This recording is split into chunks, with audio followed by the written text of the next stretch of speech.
What's up guys, I'm Dave Klein. So I had the chance to play the Dark Souls 2 Sunken King DLC a little early at E3, and I thought I'd share with you my initial impressions and some of the things I found out.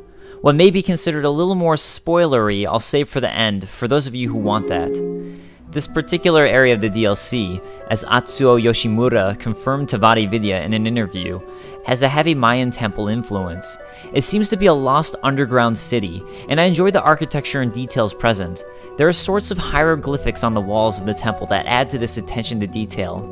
The Sunken Rooms area plays and feels like a large puzzle. By attacking certain altars, you'll affect the actual landscape, and you can raise various pillars that will help your progress.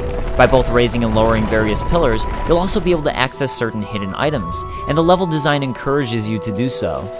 One of the things I enjoyed about this DLC pack in particular was that it makes use of both the vertical level design and paying attention to the details of the environment. There were multiple hidden altars in the distance that you have to evaluate the environment to find, which led to secret paths.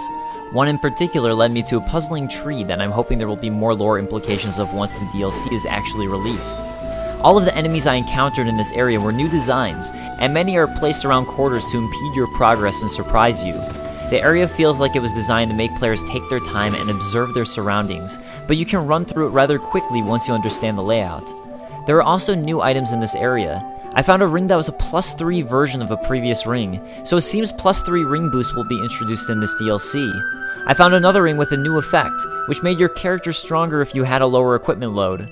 My overall impression of what I got to play was that it was a nice variation with the puzzle elements of the environment, and I enjoyed playing around with raising and lowering pillars to try and access new areas. I wasn't able to play all of the way through the location, as part of it was cut off for the demo, but in my 30 minutes of time I was able to access 2 bonfires and heavily explore the area. As far as lore goes and how to access the area, well, if you don't want to hear that, I suggest you stop watching this video now.